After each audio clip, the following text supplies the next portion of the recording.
Bonjour à tous les amis, j'espère que vous allez bien. Désolé pour la vidéo qui arrive en retard, mesdames et messieurs. J'étais à Lyon pour aller voir ce match. Lyon versus Olympique de Marseille. L'Olympico, mesdames et messieurs, victoire 2-1 des Marseillais. On va parler un peu du match, on va parler un peu de tout en détail. Désolé, encore une fois, si la vidéo n'est pas arrivée avant, j'étais à Lyon, c'était un peu compliqué de tourner. Du coup, je le fais dès que je rentre et dès que possible. Donc là, voilà. On va parler des faits de jeu, on va parler du match, on va parler du score. C'est frustrant, très frustrant. Est-ce qu'on méritait de gagner ce match? Je ne pense pas, honnêtement. Mais bon, Malo Gusto en a décidé autrement. Et défaite 2-1 des Lyonnais qui disent adieu à l'Europe, clairement, je pense, sur ce match-là. Ça va être très très compliqué de revenir à Lille qui est devant nous. On verra bien pour la suite en tout cas. Sinon, c'était un match en termes d'ambiance, tout ça, c'était vraiment incroyable sur place pour y être allé pour la première fois. J'étais au stade d'ailleurs, c'était incroyable, vraiment l'ambiance c'était folle de la part des Lyonnais et c'était incroyable. Malheureusement, le résultat n'est pas incroyable pour nous en tout cas et on va parler de tout ça. Donc installez-vous, mesdames et messieurs. Alors, pour parler du 11 de départ, on avait quoi? On avait un 4-3-3 classique avec Cherki, Lacazette, Barcola devant. On avait Tolisso, Cacré et Thiago Mendes dans la ligne des trois milieux. Et en défense, nous avions Tagliafico à gauche, Lovren, Loukeba en charnière défensive centrale. Et à droite, nous avions Diomandé. Au gardien, Lopez, bien évidemment, toujours bon de le rappeler, que c'est le meilleur gardien de France à l'heure actuelle, vraiment. Alors pour la compo, moi j'étais agréablement surpris de voir Thiago Mendes débuter ce match. Pour le coup, on m'a fait mentir puisque il a fait un plutôt bon match, Thiago Mendes. Je trouve pas que c'est celui qui est le plus irréprochable. Cacré Tolisso, c'est trop limite, hein, c'est trop peu. C'est beaucoup trop peu, c'est vraiment pas bon en fait, c'est pas bien. Et pour le coup, je pense que Cacré est vraiment un joueur de grand talent. Je pense qu'il a un talent immense ce joueur. Juste, il est pas mis dans les bonnes conditions. Je pense qu'il est pas en confiance non plus. Et c'est compliqué pour Maxence Cacré en ce moment. Il était il était bien revenu. Et là, sur ce match, c'est vraiment désastreux. Après, il joue dans une position beaucoup plus haute. Lui, il est pas amené à jouer à cette position. Je pense qu'il est pas dans les bonnes conditions, Maxence Cacré, sur ce match. Et en globalité, pour le moment, à l'OL, depuis que Laurent Blanc est là, Laurent Blanc, c'est pareil, on y reviendra après, mais je trouve que c'est beaucoup trop peu. C'est trop limite, en fait. C'est beaucoup trop limite pour un club comme Lyon. C'est trop peu, il y a pas de directive de jeu, il y a pas de plan de jeu, c'est trop peu en fait, tout simplement. Tolisso, c'est pareil, c'est trop peu. C'est un retour de Corentin Tolisso, je pense que c'est un joueur qui a d'énormes qualités et qui est trop fort, mais quand il est mis dans les bonnes conditions, et là, ça allait pas, on l'a beaucoup trop peu vu Tolisso en fait. Ça ne va pas Tolisso, ça ne va pas. Dans ce poste-là, en tout cas, ça ne va pas. Alors, est-ce que c'est les joueurs autour qu'il faut changer? Je sais pas, est-ce que c'est sa position à lui qui est pas bonne sur le terrain? Ça, c'est à Laurent Blanc d'en juger, encore une fois. Mais en tout cas, moi, ce que je constate sur le terrain, c'est que Tolisso, c'est pas bon. C'est pas bon, c'est trop limite, en fait. Pour un club comme Lyon, c'est trop limite à l'heure actuelle. Quand tu veux viser, pardon, le top 3, c'est beaucoup trop limite, Corentin Tolisso. La charnière défensif, Loukeba, qui fait encore un très très gros match, hein, selon moi. Loukeba, c'est vraiment un homme très très fort de Lyon et il faut miser sur lui pour l'avenir. Il faut prolonger ce mec, il faut garder ce mec à tout prix. Lovren, c'était pas trop mal non plus. J'ai pas le souvenir qu'il ait fait des mauvaises choses. Vu du stade, c'était un peu différent. On va parler de la ligne des trois devant juste après. Tagliafico, c'est pas mal, mais on sent que c'est moins bien que le début, hein. C'est beaucoup moins bien que le début de saison. Après, il est pas mauvais, hein. C'est très bien ce qu'il fait Tagliafico. Il a apporté quelques bonnes choses à certains moments. Anthony Lopez, ai-je besoin de le rappeler, comme je le fais à chaque débrief, mais oui, je vais le rappeler encore une fois. Ce mec est le meilleur gardien de Ligue 1, les gars. Ça ne fait aucun doute. Je l'ai vu de mes propres yeux cette fois-ci, IRL. Anthony Lopez, l'arrêt qui sort. Il me semble que c'est face à Sanchez ou Klose, je sais même plus. Mais l'arrêt qui sort, oui, il vient, il la pousse sur la barre. Non mais il nous a fait des arrêts de zinzin, Lopez. Il m'a fait hurler dans les tribunes. Voilà, je vous le dis, il m'a fait hurler. Il m'a fait hurler, Anthony Lopez. Il était trop fort, en fait. Lacazette, que dire de Lacazette qui fait encore une fois son match. Pareil pour Barcola, c'est vraiment sa première mi-temps est plutôt bonne, il fait vraiment des différences en 1 contre 1. Tu sens qu'il commence à prendre en maturité Bradley Barcola et ça, c'est vraiment bon signe pour l'avenir. A contrario, tu as un Ryan Cherki qui il manque ce truc encore, Ryan Cherki manque ce truc. Tu sens qu'il a les qualités, mais il faut en fait, c'est une question de timing. Il a pas ce sens du timing, Ryan Cherki. Il va falloir qu'il progresse dans ça. Il va falloir que les autres lui disent. Il va falloir que Laurent Blanc lui dise aussi.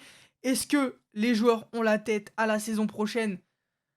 Franchement, je sais pas, parce que je pense que cet effectif a vraiment une qualité pour aller plus loin. Après, le choc en Coupe de France, faut pas me dire qu'ils avaient la tête à l'année prochaine, hein. C'est honteux d'avoir loupé le coche en Coupe de France. On devait remporter ce titre, on l'a pas fait. C'est qu'on n'était pas bon. C'est qu'on n'était pas bon et on méritait pas, tout simplement. Et il va falloir changer quelque chose.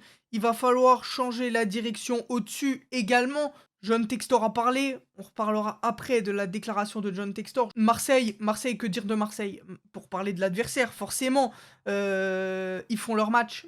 Ils font leur match, il n'y a rien à dire. Le premier but, bon, il arrive un peu sur une relance de Lopez, en fait, qui fait un arrêt, ça revient sur les pieds d'Under, il y a but. Juste après, on a le but d'Alexandre Lacazette au stade. C'était absolument la folie, les gars. Il y aura un vlog qui sortira sur ça, je pense. Mais le but d'Alexandre Lacazette au stade, le stade était en ébullition. Le tifo aussi. Voilà, désolé, je pars un peu dans tous les sens. Mais le tifo, pour l'hommage à Paul Bocuse, c'était incroyable. Voilà, je tiens à le dire. Les Bad Guns qui ont mis une ambiance de feu. Pour revenir sur le but d'Alexandre Lacazette, c'est sur un centre de Bradley Barcola, il me semble, qui fait la différence sur le côté droit. Encore une fois, Bradley Barcola, voilà, très très fort, très impactant sur le côté droit, très impactant. Il a fait de grandes différences, Bradley Barcola. Il a fait lever la foule, pour le coup. Ryan Cherki, pour revenir dessus, c'est beaucoup trop limite hein, en termes de timing, de, de- en termes de lâcher sa balle au bon moment. En fait, quand je dis timing, pour moi, c'est ça. C'est lâcher sa balle au bon moment. Il n'a pas encore ça, Ryan Cherki. Je pense que ça va venir plus tard, mais faut qu'il apprenne, Ryan Cherki. Il faut qu'il apprenne, parce qu'il a un énorme talent. Est-ce qu'il faudrait pas mettre Jeffinho à gauche, avec Cherki en 10, Bradley Barcola à droite et Alexandre Lacazette en pointe, faire un 4-2-3-1. Moi, je veux voir ce 4-2-3-1 avec un double pivot qu'a créé Le Penant, je pense. Tolisso serait peut-être trop limite en termes de volume de course, parce qu'en 4-2-3-1, il faut beaucoup courir, il faut faire les retours défensifs, il faut venir aider. Et moi, je pense que le 4-2-3-1 est le meilleur dispositif pour faire briller tous ces talents en attaque offensivement. Parce qu'offensivement, on a de la qualité, c'est indéniable. Sur le papier, on a de la qualité. Maintenant, il faut la mettre à l'œuvre. Et je pense qu'un Cherki en 10, avec un Jeffinho à gauche, Barcola à droite et un Lacazette capable de jouer en remise sur lui et tout, jouer autour de Ryan Cherki, je pense que c'est la clé de cette équipe. Je veux voir ce 4-2-3-1 prochainement. La charnière, pour moi, elle doit pas bouger. Malo Gusto, son entrée est vraiment pas bonne, hein. Il loupe un face-à-face juste avant. Il met le but contre son camp. Après, le but contre son camp, il vient un peu... forcément, qui nous enterre. Il arrive dernière minute, tu fais 1-1, tu te dis le score est pas trop mal, puisque Marseille a beaucoup plus d'occasions que nous. En soi, c'est pas immérité la victoire pour Marseille, hein, clairement. Si on veut être objectif, Marseille mérite la victoire sur ce match. Je pense qu'ils ont assez bien joué. La première mi-temps, pour le coup, était vraiment pas très bonne, je trouve, des Marseillais. Autant la deuxième était beaucoup mieux.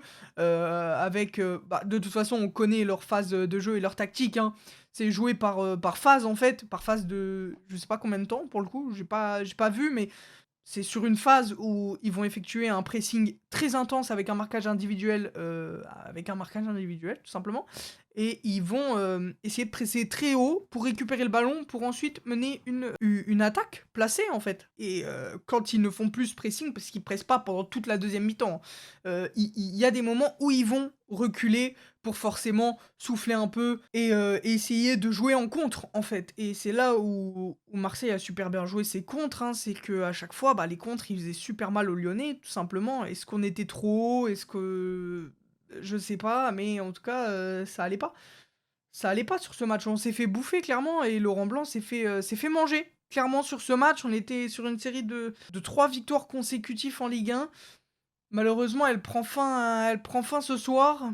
La défaite est terrible, hein, surtout en Olympico. Après, on mérite pas la victoire, hein, c'est pas comme si on méritait de gagner. Mais bon, la défaite fait toujours chier en Olympico. Ce match était horrible à regarder, en tout cas pour les supporters lyonnais, hein. C'était trop limite, en fait. C'était trop limite. Pour un club comme nous, pour un club comme Lyon, c'est beaucoup trop limite. Il va falloir bien plus la saison prochaine. Bon, et pour revenir sur la déclaration de John Textor qui a racheté l'OL il y a pas si longtemps que ça, je vais vous l'afficher. Il a dit exactement: «La définition de la folie, c'est de faire toujours la même chose et espérer des résultats différents. Si on veut des choses différentes, il va falloir changer des choses». Voilà, c'est ce qu'on veut, les termes sont dits par John Textor lui-même. Il y a des choses qui vont changer au sein de l'OL. On l'avait déjà ressenti il y a de ça un mois, il me semble, où Bruno Chéroux devrait partir.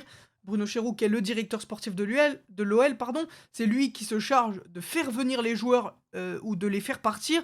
Et on va pas se mentir que Bruno Chéroux, c'est un élément très toxique pour l'OL. Voilà, si on veut dire les termes, c'est un élément très toxique. Il faut qu'il parte, ce mec. Il est vraiment incompétent pour le coup. Et ça pourrait faire que du bien à l'OL qui parte. John Textor avait des pistes pour changer ce directeur sportif-là.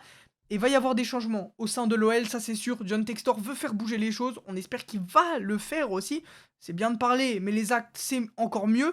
Et va falloir changer beaucoup de choses au sein de l'OL pour revenir au top. Parce que l'ambiance qu'il y avait à l'Olympico, pour un club de 7ème de Ligue 1, les gars, c'est une honte absolue. C'est une honte absolue d'avoir une ambiance comme celle qu'il y avait à l'Olympico et d'être 7ème de Ligue 1. J'attends la saison prochaine.